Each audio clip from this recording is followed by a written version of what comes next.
We often talk about our elders having a lot of wisdom and often, seeking them out for advice about life and, just different lessons that they might have for us. And I feel like being part of Gen Z, sometimes we reject the notion that, people older than us might have some wisdom or some knowledge for us just because I feel like we are often known for rejecting traditional values and structures and stuff like that. But lately, I've been reflecting on the fact that I feel like I was getting to a place where I knew what was going on in life and I felt like I had life figured out, and then life laughed in my face and said, haha, you thought.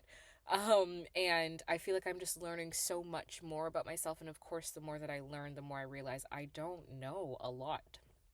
I like to consider myself somebody who was fortunate enough to be raised by very loving grandparents in my home. And I feel like a big reason as to why I am the way that I am today, a lot of the values that I have, I feel like I owe it to them for how they raised me, yes, but also from how they kind of lived life and just how I've observed how they've lived life and interacted with the people around them. So today I thought I would share just life lessons that I have learned from my grandparents. Hi, my name is Chelsea. Welcome to my channel. If you're new here, love to chat about all things self-love, self-help, self-improvement, and just becoming the best versions of ourselves. So if you're into that stuff, subscribe.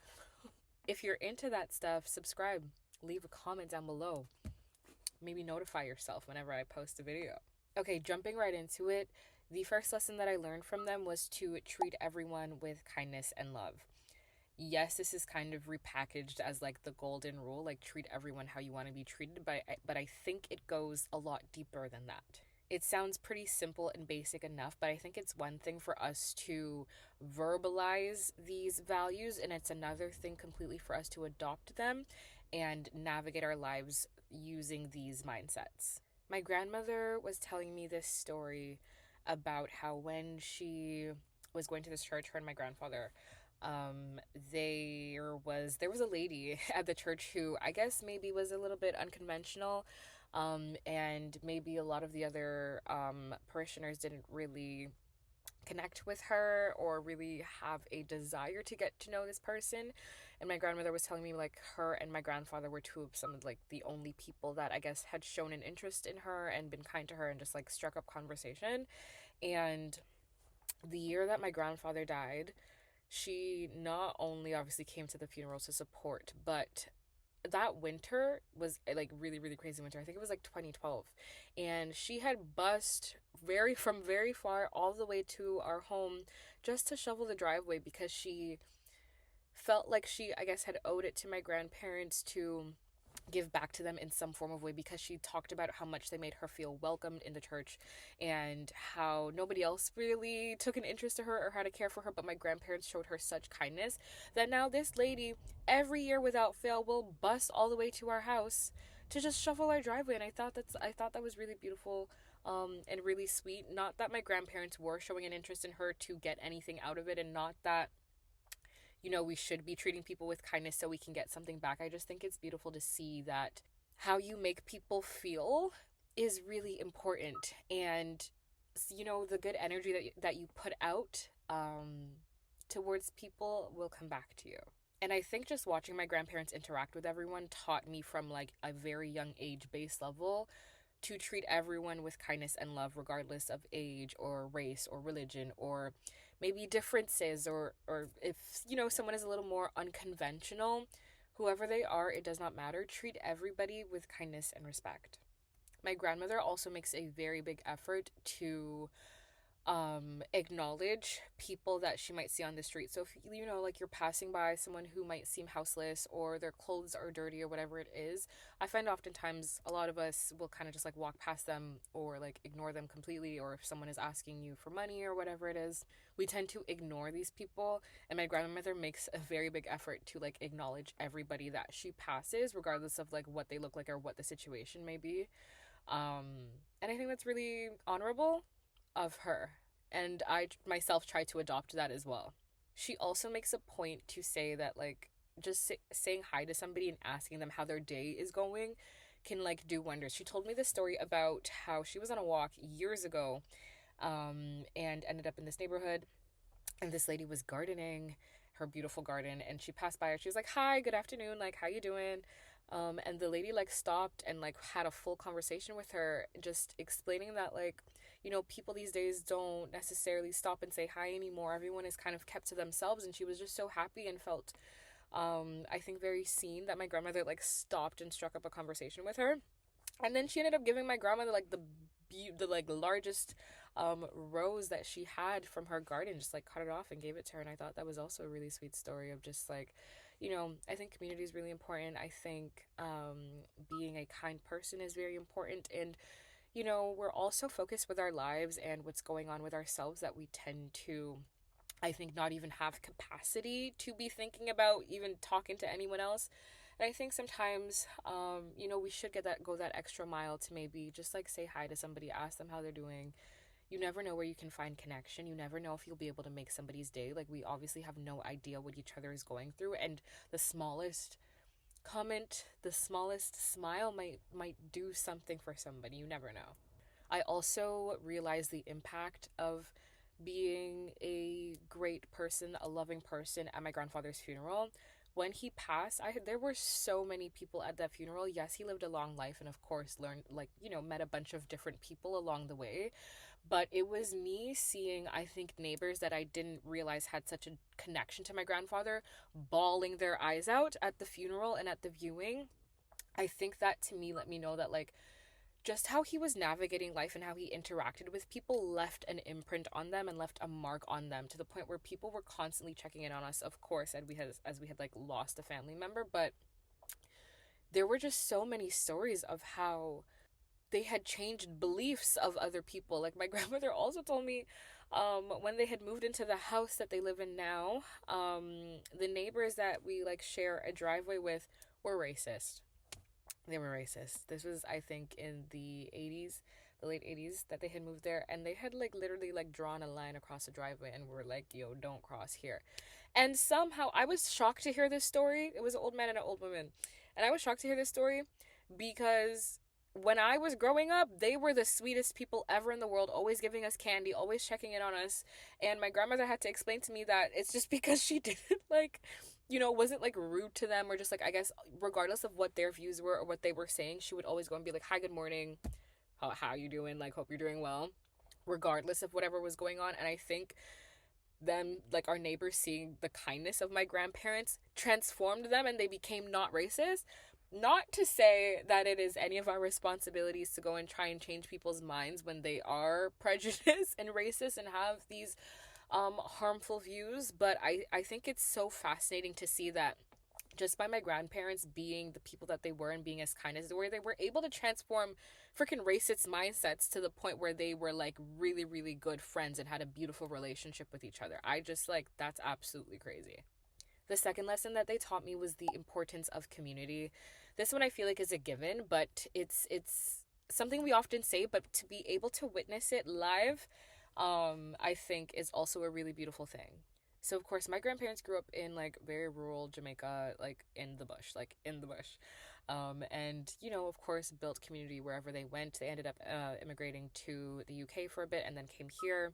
And it, I think, is so lovely to see how like wherever they went they established community and built a life for themselves, especially being young adults and moving to places where they didn't know anybody at all. And back before we had this um, increased access to technology and to connection digitally, I think it's really beautiful that they made an effort to, get to know who their neighbors were, or like go to the store and say hi to people and strike up conversations. I also noticed how sometimes they would inconvenience themselves for other people. And I think I still have a complicated relationship with this, but I am also just still trying to observe how my grandmother navigates life. But for example, like I remember growing up, my grandfather spoiled us, like us grandkids, so much. Like I would always come home and like ask my grandfather to make me the most random things. For context, he was a chef, and I would be like, "Can I have a fried egg?" It's like 9:30 p.m. I should be going to bed. He's making me a fried egg. One time I asked him to make me chicken nuggets, and we didn't have any chicken nuggets, so he made them from scratch for me. Or like he would just like always go to the store to get us candy if we asked. Like anything we asked this man to do, he would do for us. He could have been tired, exhausted, not feeling well. He still showed us so much love and treated us with like the most love and respect ever. And I'm sure that's how he treated everyone else, like not just his grandkids and my grandmother as well. Now to the point where like people, it's nice to see like people will just come by and like drop off soup or like just drop off different types of food. If anyone is like not feeling well, if we ever need a favor or anything, or like if the furnace in our house is not working, like we have so many people that we can call and that are just like more than willing and happy to like come take a look or come to make sure that like everyone is taken care of. And I think that's such a beautiful thing where like, in this age where I think everyone's becoming increasingly more individualistic, it's nice to see that community is still valued.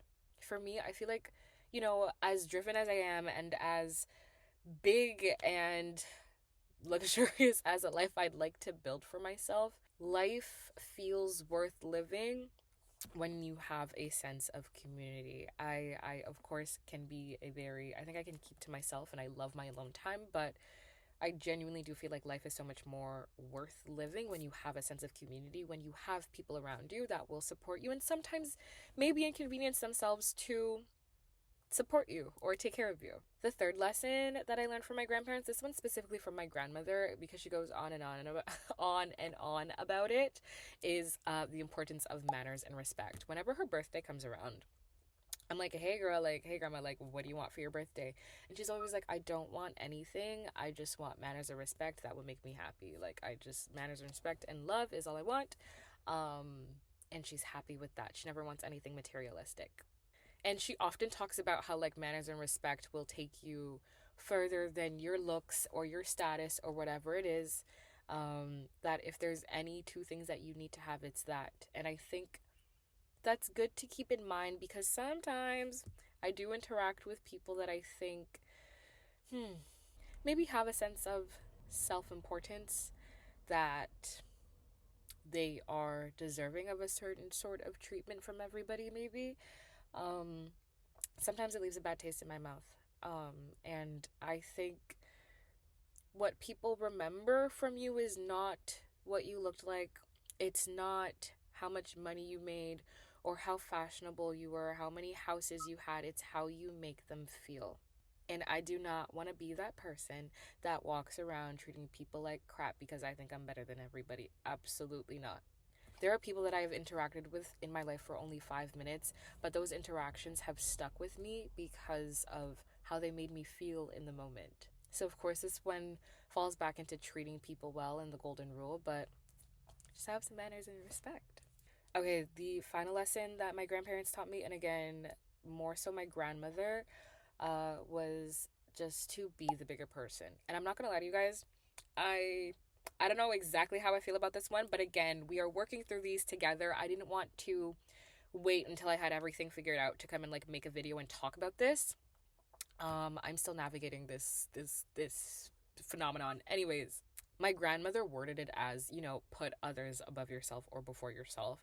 And I don't necessarily agree with that per se, but I chalked it up to just like being the bigger person and being empathetic towards other people.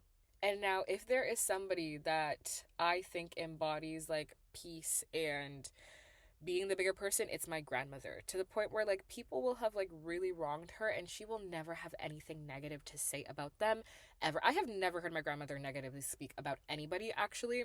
She is willing to like, people will like literally call her at the middle of the night with their problems and stuff to just get advice from her.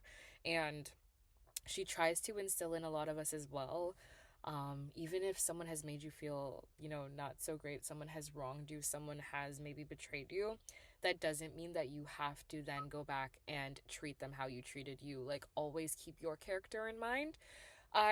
Again, as I mentioned, I struggle with this because I'm not exactly sure how I feel about that. Just because, I firmly believe in maybe not surrounding yourself with people that make you feel like crap, and not going out of my way per se to make sure they are living a good life and feeling happy. But I do resonate with the fact that there is no need to be throwing stones back at people that throw rocks at you as well. And I think this speaks a lot about patience, and reflection of who you want to be, the type of person you want to be. And I think it takes things into a bigger perspective of understanding that we're all humans and we are flawed and we are still learning every day. And sometimes people will wrong you, sometimes people will do things that you don't understand, but I think we're all individually working through our own traumas and healing in our own ways. And I think it's just more so a bit about having some more compassion for each other. Sometimes giving people the benefit of the doubt. Maybe there are wickedly evil people out there for sure, but I try to adopt the mindset that we are all navigating life for the first time and don't necessarily know what's going on. And sometimes people are so hurt and holding on to so much trauma that they don't even realize how they are coming across towards other people, and they don't even have the awareness to do self work to understand how they might be hurting people or how they might be in the wrong. So just be a bit more compassionate with people. Doesn't mean you gotta be besties and buddy up with people that have wronged you, but maybe take a step back. And if you were thinking of, I don't know, ransacking somebody's house or like slashing their tires, maybe don't do that. You don't always have to get your lick back in that sense, I think. So, yeah. So, yeah, I feel like I learned a lot about just like, I think, being a good human being from my grandparents. I admire them both so much. They really taught me the importance of love and loving people. And I think it's why I'm so drawn to connection and intimacy with folks, is just because I see how beautiful life can be when you do build connections with people, when you do form community. And of course, never feeling like a situation is deep enough to the point where you feel like you have to compromise your character. Remember who you are, what you're rooted in, what your beliefs are, what kind of person you want to be. And regardless of how other people are interacting with you, whatever they're doing has nothing to do with you. Remember who you are and who you want to be, and live in that way. Anyways, guys, thanks so much for this. Kind of random lessons all over the place, mainly about life, but yeah, thought I'd share. Thank you so much for watching. I hope you all have a beautiful day, and I will see you in the next video. Bye.